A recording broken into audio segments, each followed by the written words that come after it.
अस्सलाम वालेकुम, मैं हूं आपका होस्ट मोहम्मद हसनैन मंज और आप देख रहे हैं करंट एनएन यूट्यूब चैनल। और इससे पहले कि हम आपको ताज़ा तरीन ख़बरों से आगाह करें या फिर उसके ऊपर अपना तबसरा और तज़िया पेश करें, आपसे इल्तमास है कि आप इस चैनल को ज़रूर सब्सक्राइब करें, लाइक करें, कमेंट करें, शेयर करें, ताकि जो भी हम ख़बरें आपके सामने रखें आप उससे मुस्तफ़ीद हो सकें, हमारे तबसरे से और हमारे तज़किये से मुस्तफ़ीद हो सकें। पहली ख़बर आपके सामने जो रखना चाहते हैं, पंजाब में तहरीक इंसाफ के लोग नून लीग में शामिल होना चाहते हैं। और ये बयान किस साहब ने दिया? ये हमारे बड़े ही ज़बरदस्त पॉलिटिशियन हैं तलाल चौधरी साहब। आपको पता है तलाल चौधरी साहब कोई आम शख्स नहीं है, पाकिस्तान मुस्लिम लीग नून से उनका ताल्लुक़ है और पाकिस्तान मुस्लिम लीग ने उनको टिकट नहीं दिया। वैसे तो बड़े कॉन्फिडेंट थे कि उनको टिकट दिया जाएगा, लेकिन उनकी तंजीम साजी शायद वजह बनी है। वैसे ये वो ख़ास वजह नहीं है, जिस तरह हम अखलाकी पस्ती का शिकार हो चुके हैं। और हमारी इस अखलाकी पस्ती में आपको पता है कि पाकिस्तान के जो पॉलिटिशियंस हैं, कभी कोई होटल में पकड़ा जाता है, कभी कोई किसी ऑफिस में पकड़ा जाता है, कोई किसी के घर पकड़ा जाता है। और फिर जब पकड़ा जाता है और उनकी ख़बरें पाकिस्तान के मीडिया पे आती हैं, तो वो जनाब जो लॉजिक पेश करते हैं, जो अपनी डिफेंस में बात करते हैं, वो ये करते हैं जी हम तो वहाँ पे तंजीम साजी करने गए हुए थे। और वो तंजीम साजी जो है वो काफ़ी मशहूर भी हुई थी। और पाकिस्तान मुस्लिम लीग नून ने वैसे बज़ाहिर तो उसका कोई नोटिस नहीं लिया था कि आप तंजीम साजी रात के किस वक्त और किसके घर करने गए। मैं इसके ऊपर नहीं बात करना चाहता, लेकिन बस उनका थोड़ा सा बैकग्राउंड जो बताने का मकसद था, ताकि ये बयान जिसमें उन्होंने कहा कि पाकिस्तान तहरीक इंसाफ के लोग जो हैं वो पाकिस्तान मुस्लिम लीग नून में शामिल होने जाते हैं, इसके ऊपर मातम ही किया जा सकता है या इंसान जो है वो हंसी आ सकती है। मुझे वैसे एक दफ़ा किसी शख्स ने पूछा कि आप जब परेशान होते हैं तो आप अपने आप को रिलैक्स किस तरह करते हैं? कोई टीवी देख के करता है, कोई मूवी देख के करता है, कोई स्पोर्ट्स, कोई घूम फिर के करता है, कोई दोस्तों से गपशप लगा के करता है। तो मैं अक्सर उनको कहता हूँ कि मैं जब इस तरह की कैफियत में हूँ तो मैं पाकिस्तान मुस्लिम लीग नून से ताल्लुक़ रखने वाले जो पॉलिटिशियंस हैं वो बयान जो देते हैं, और फिर जब उनका बयान सुन के जो मुझे हंसी आती है और जो मेरा मूड अगर ख़राब हो तो बड़ा वो अच्छा मूड हो जाता है उनके बयानात सुन के। और स्पेशली जब मैंने आज दो बयान जो मैं आपके सामने रखूँगा, एक मरीम नवाज़ साहिबा का बयान है और दूसरा तलाल चौधरी साहब का बयान है। अब तलाल चौधरी साहब के बयान के ऊपर कि जी पाकिस्तान मुस्लिम लीग नून में शामिल होना चाहते हैं पाकिस्तान तहरीक इंसाफ के लोग, इसके ऊपर बात करना चाहता हूँ।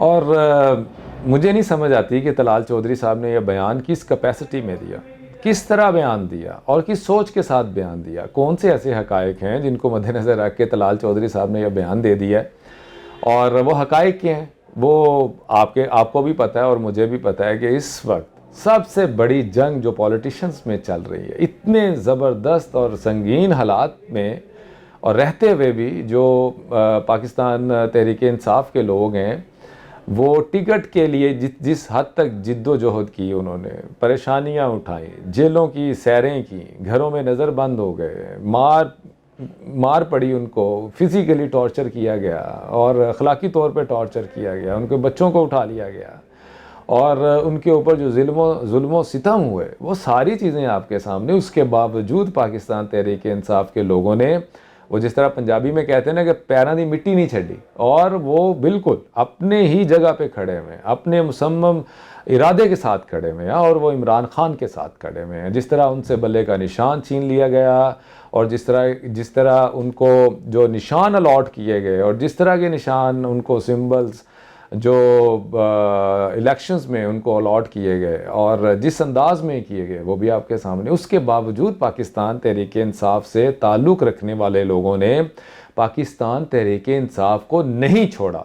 आपको मालूम है कि पाकिस्तान तहरीक इंसाफ से ताल्लुक़ रखने वाली वो ख़वातीन जिन्होंने कभी जो बड़ी अच्छी फैमिली से ताल्लुक़ है उनका, खाते पीते घरानों से ताल्लुक़ है उनका, बड़े बाकिरदार लोग हैं और बाकिरदार ख़ानदानों से ताल्लुक़ है, चाहे वो बच्चे हों, चाहे वो जवान हो, बूढ़े हों, ख़वातीन हों, सब के सब लोगों ने सख्तियाँ बर्दाश्त की हैं, सख्तियाँ झेली हैं, जेलों में कैद हैं, बहुत सारे लोग तो अभी भी जेलों में कैद हैं, कुछ लोगों की ज़मानत हो चुकी है, लेकिन उसके बावजूद उन लोगों ने इमरान खान का साथ देने का ऐलान किया है। जबकि हकायक ये हैं कि इन हालात में भी पाकिस्तान मुस्लिम लीग नून के लोग बाहर निकल के लोगों से वोट मांगने से कासिर हैं, और पाकिस्तान मुस्लिम लीग नून के लोगों के पास कोई ऐसा स्लोगन नहीं है जिसको वो आवाम के सामने रख सकें, इंक्लूडिंग नवाज शरीफ साहब, इंक्लूडिंग मरियम नवाज साहिबा, कि जो लोगों के पास जाएं और अपना मौक़िफ़ पेश करें, अपना मंशूर बयान करें और लोगों को बताएं कि हम ये काम आपके सामने कर सकते हैं और आपके लिए कर सकते हैं,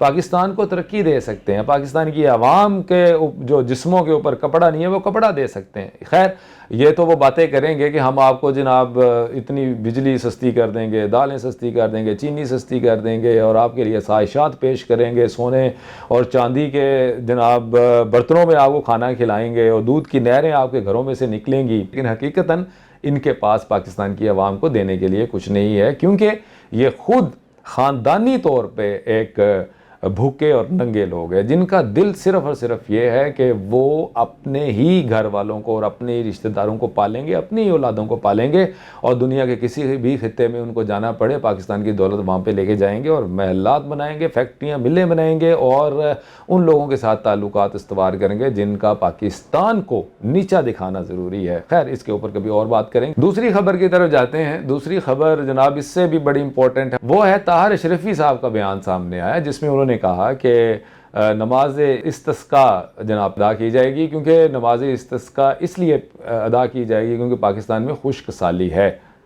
और मुझे समझ नहीं आती ये नमाज इस्तिस्का, मौलाना ताहिर अशरफी साहब के मुंह से जनाब ये बात निकली है। और मौलाना ताहिर अशरफी साहब, आपको एक बात बताऊं कि पाकिस्तान में अगर खुश्क साली है तो ख़ुद एहतसाबी का अमल भी शुरू करना चाहिए, अल्लाह ताला से माफ़ी मांगनी चाहिए और इस्तग़फ़ार करना चाहिए, और वो इस्तग़फ़ार प्रैक्टिकली करना चाहिए। भाई, ये नहीं है कि आप बयान दे दें कि जी मैं एक मजहबी आदमी हूँ और मज़हब में नमाज इस्तिस्का है, दीन में हमारे नमाज इस्तिस्का है, वो अदा करेंगे तो पता नहीं अल्लाह पाक को रहम आ जाएगा। अल्लाह पाक को रहम इसलिए नहीं आता हम पे कि हम इंतहाई मुनाफिक लोग हैं, हम 2 नंबर लोग हैं, हम बात कुछ करते हैं, काम कुछ करते हैं। अब आप ये देख लें कि ये जो हमारे ऊपर इतनी ज़्यादा सख्तियाँ हैं, ये सख्तियाँ क्यों हैं, ये खुश्क साली क्यों है? और आप कहते हैं खुश्क साली या नमाज इस्तिस्का अदा कीजिए। सबसे पहले लोगों को ये बताएं कि झूठ बोलना बंद करें और ख़ुद अपनी ज़ात से काम शुरू करें। लोगों की अखलाकी तरबियत करना बहुत ज़रूरी है। आपके कितने ही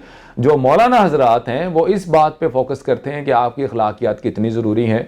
वो कितने ही ऐसे लोग हैं जो बताते हैं कि आपने औरत को जायदाद में हिस्सा देना है जो कि आप नहीं देते। कितने ही ऐसे लोग हैं जो बताते हैं कि जो छोटे हैं उनसे आपने रहम करना है, जो बड़े हैं उनसे शफकत करनी है। कितने ही ऐसे लोग हैं जो ये बताते हैं कि अपने हमसाये के हकूक़ का ख्याल रखना है। कितने ही ऐसे लोग हैं जो बताते हैं कि जानवरों पे भी सिला रहमी करनी है।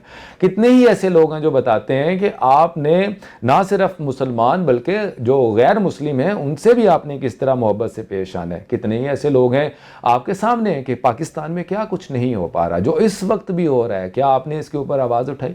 जो उस वक्त दुनिया कहाँ से कहाँ पहुँच गई है और आप अभी भी वहीं के वहीं खड़े हैं, और इसकी वजूहात क्या हैं? ये तमाम चीज़ें जो मैंने आपके सामने रखी हैं, मौलाना ताहिर अशरफी साहब, ये भी लोगों को आपको सबक देना चाहिए। फ़लस्तीन में क्या हो रहा है और आपकी ज़ुबानें बंद हैं। हमारा ये चेहरा जो इस वक्त पूरी दुनिया के सामने है, हमारा ये जो मकाम है जो इस वक्त पूरी दुनिया के सामने है, हम इंसाफ देने वाले जो इदारे हैं जैसे जुडिशरी है वो दुनिया के कितने नंबर पे है? इंसाफ नहीं मिल रहा तो भाई कहत तो हमारे ऊपर आएगा, तंग दस्ती तो हमारे ऊपर आएगी, परेशानी तो हमारे ऊपर आएगी। हमारे वो लोग जिन्होंने लोगों की तरबियत करनी, उनकी अपनी तरबियत होने वाली है, और जिस तरह के मामलात में वो इन्वॉल्व हैं वो भी आपके सामने है। तो लिहाजा आप नमाज इस्तिस्का ज़रूर अदा करें, लोगों को इस तरफ राग़िब ज़रूर करें, लेकिन कम अज़ कम आपको ये चीज़ लोगों के सामने रखनी होगी, अपनी ज़ात के ऊपर भी इम्प्लीमेंट करना होगा कि जो किरदार है ये बहुत बड़ा होता है। जो परेशानियाँ, जो दिक्कत, जो इम्तिहान हमारे ऊपर आते हैं, इसमें हमारा भी एक किरदार है जिसकी वजह से अल्लाह पाक हमसे नाराज़ है। लेकिन ये सारी चीज़ें इसलिए हैं कि हम इस हद तक पस्ती का शिकार हो चुके हैं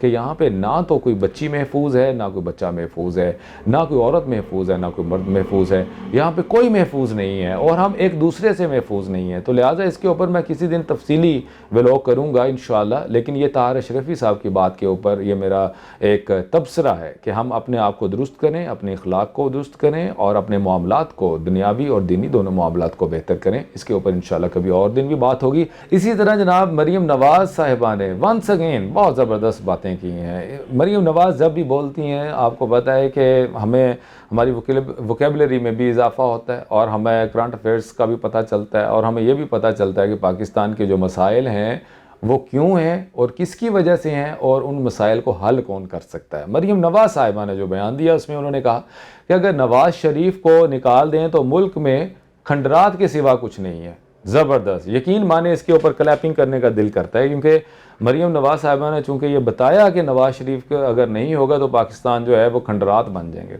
ज़बरदस्त। पहले मरीम नवाज़ साहिबा से पूछना चाहिए कि क्या नवाज़ शरीफ साहब कभी पाकिस्तान में साहब इक़्तिदार रहे या नहीं रहे, या उनके भाई साहब इक़्तिदार रहे या नहीं रहे, या उनका जो भाई है हमज़ा शहबाज वो भी साहब इक़्तिदार रहा या नहीं रहा।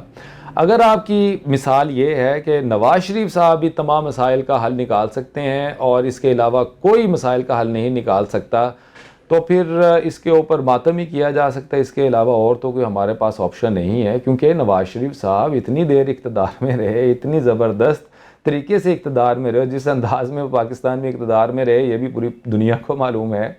तो अब देखना ये होगा कि मरीम नवाज़ साहिबा ये ज़रूर देखें कि नवाज़ शरीफ साहब से पहले जो हुकूमत करके गए वो शहबाज शरीफ साहब करके गए और तकरीबन 1.5 साल करके गए। तकरीबन 3.5 साल का अरसा इमरान खान साहब ने निकाला और 1.5 साल का अरसा जो है वो शहबाज शरीफ साहब ने निकाला बतौर वज़ीर आज़म। तो 1.5 सालों में आप कुछ नहीं कर सके यार, तो अब आप आके नवाज़ शरीफ साहब क्या करेंगे? वो भी इन्हीं के भाई हैं, उनको भी ज़रा सी कोई इशू होता था, परेशानी होती थी, प्लानिंग होती थी, फौरी तौर पे लंदन में चले जाते थे, मियाँ साहब से वो मुशावरत करते थे। और मियाँ साहब वो फार्मूला जो कि मियाँ नवाज़ शरीफ साहब के पास है वो फार्मूला वो शहबाज शरीफ साहब को क्यों नहीं देते, क्योंकि वो भी उन्हीं के सगे भाई हैं और उसी पार्टी से ताल्लुक़ रखते हैं।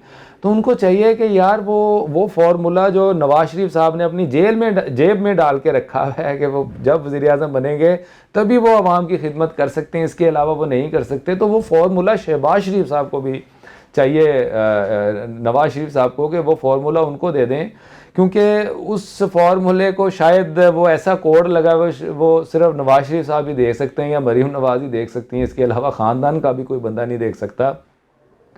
और मरीम नवाज़ की जो पार्टी है उससे ताल्लुक़ रखने वाला बंदा भी कोई नहीं देख सकता। तो वो जो खंडरात हैं इस वक्त पाकिस्तान में, चूँकि हर गली मोहल्ले में लाहौर शहर को छोड़ के या चंद मोटरवेज़ को छोड़ के अगर आप लाहौर की जो सबअर्ब है या आप गांव में चले जाएं, दूसरे अज़ला में चले जाएं, तो यकीन मानिए वहाँ पे सड़कों के जो हालात हैं वो खंडरात से कम नहीं है। और वो चलें, इमरान खान ने तो 3.5 साल का अरसा वहाँ पे गुजारा, कुछ नहीं किया, लेकिन आप जो पिछले 30 साल से चिमटे में हैं इक़्तिदार से और 30 साल से कभी आनियाँ जानियाँ लगी हुई हैं आपकी, तो वो यार आपके पास तो एक्सपोजर भी बड़ा है। चलो मेरे जैसा आम आदमी जिसके पास एक्सपोजर ना हो, आपके पास तो यार पूरी दुनिया का एक्सपोजर है। आप तो पूरी दुनिया में, स्पेशली इंग्लैंड में भी बड़े बड़े महंगे इलाकों में रहते हैं, वहाँ का मॉडल ही कहीं ना कहीं लगा दें, या सिर्फ लाहौर में ही आपने अगर कुछ करना है तो वो लाहौर में ही करना और कहीं और नहीं करना। ना आपने हॉस्पिटल्स बनाए हैं, ना ये जो हॉस्पिटल लाहौर में है ये पंजाब की ज़रूरियात पूरी करते हैं। पंजाब का आर्डियोलॉजी आप देख लें या दीगर आप देख लें, आपकी आबादी कहाँ पे चली गई है यार, और हॉस्पिटल के आप हालात देख लें।